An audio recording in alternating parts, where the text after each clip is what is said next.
We're joined now by Superintendent Mark Kopp from the Franklin County School District. And good morning, Mr. Kopp. How are you, sir? Good morning. I'm doing well. It's going to be a beautiful morning. Hopefully, we can avoid some rain today.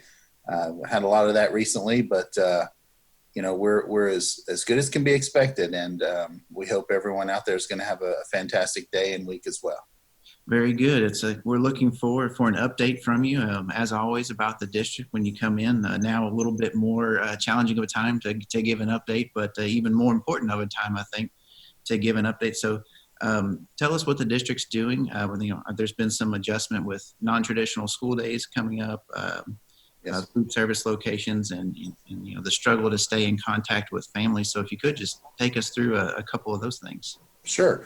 So I'll talk first about non-traditional instruction, and I know it's very different. We've as a district, we've been doing NTI this is our third year doing it. So we are a little more accustomed to it than some districts that have been forced to do this. So we're a little ahead of the curve in terms of that, but not at this level. This is unprecedented in terms of delivering NTI.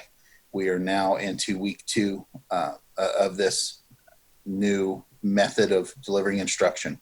And we know it's not optimal. There's nothing that will ever replace a teacher in front of students and working together in a classroom.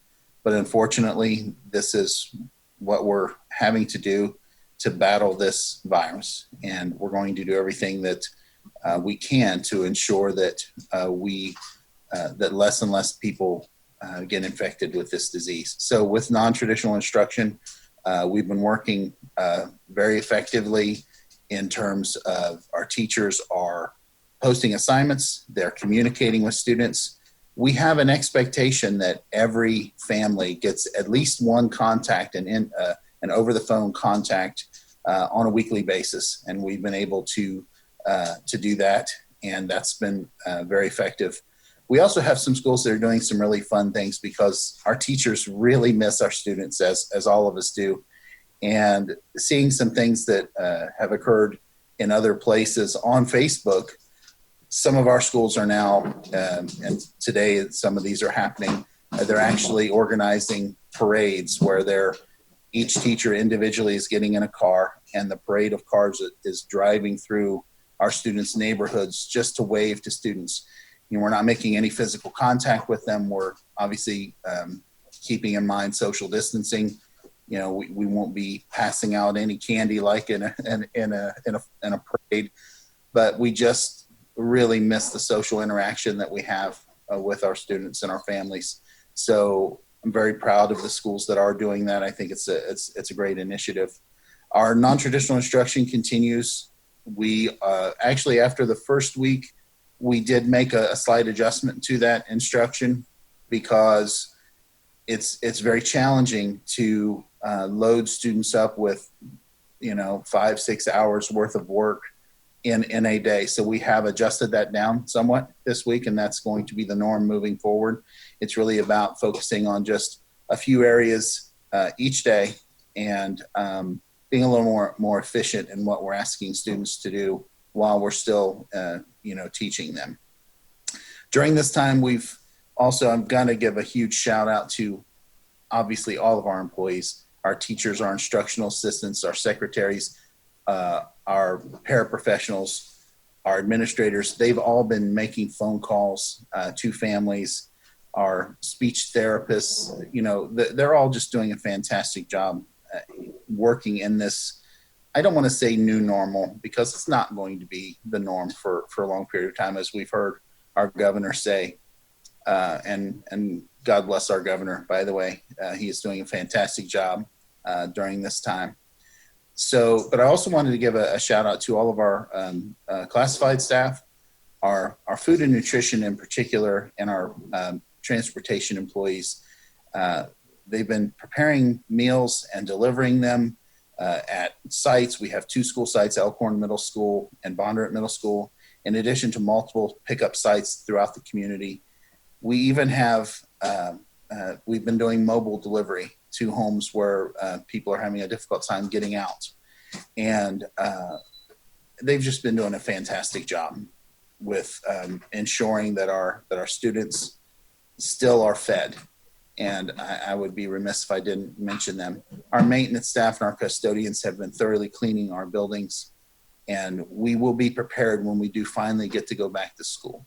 And I do want to say, just from our most recent conversation with the governor, all superintendents had a phone call with the governor this past Friday. We will be out of physical schools until April 20th at the earliest.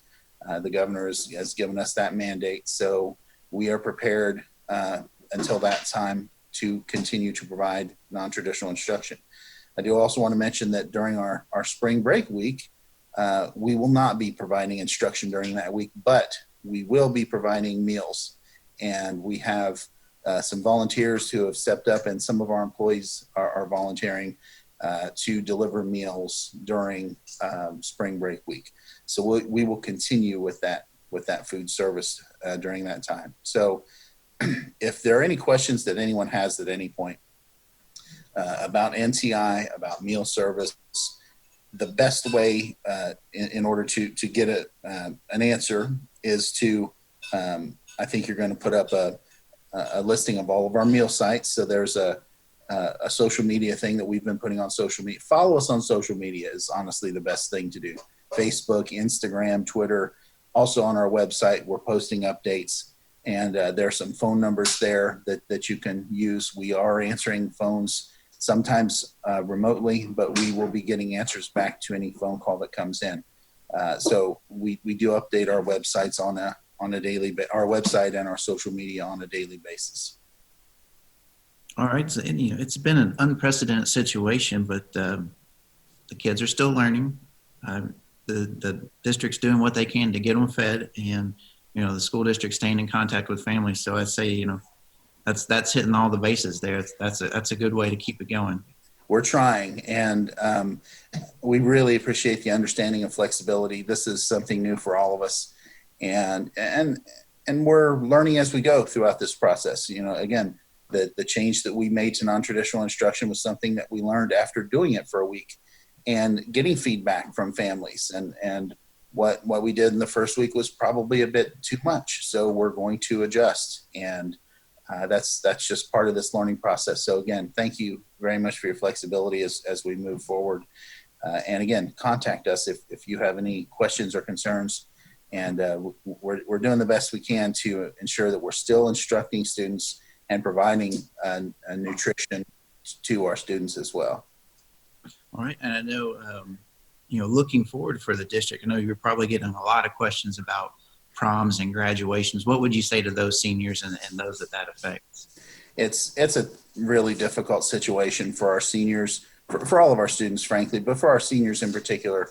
And it pains me the fact that seniors are missing out on so many of the traditional pieces that seniors do during that last year, and just being with each other. This is their last year of school together with students that they've been together with for 12, 13 years. So that's a challenge. So what I would say is no decisions have been made about anything, frankly, because the decisions can't be made at this point. All we know at this point is we're going to be out until April 20th. As far as what that means for prom, no decisions have been made. As far as graduation, obviously no decisions have been made, but I will tell you this. In some way, shape, or form, we will have a graduation ceremony at some point.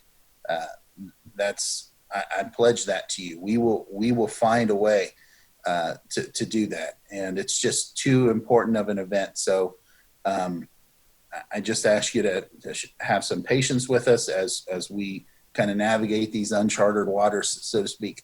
But I pledge to you, we will find a way to honor our seniors. That's some good news for them to hear, I'm sure. As we get close to wrapping things up here, we've got some other good news. I think the district approved a plan for doing turf fields at the 2 high schools. So if you could, real quick, let's hit that before we get out of here. Sure. This is something that's been in the works for a bit, and frankly, it's been a need for a long time. And this year, that need was kind of magnified when we hosted that soccer tournament, the district soccer tournament, and there were some issues there that we had, and then also with Franklin County advancing in their football season. But at the end of the year, the football field was in an unplayable, unsafe state, and they had to actually, where we were the home team, but we had to go to Woodford County to have our game.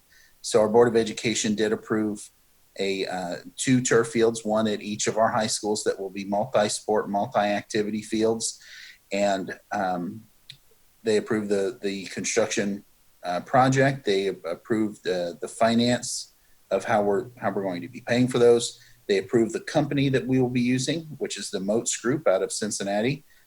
They recently have done Scott County's turf fields, if you've been over there and seen that beautiful complex that they have.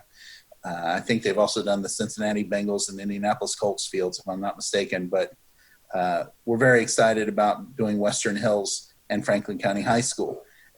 So that process and project is already underway. We actually had our first construction meeting yesterday. Excuse my dog, by the way, barking in the background. In case you hear Rosie, she's getting a little amped up.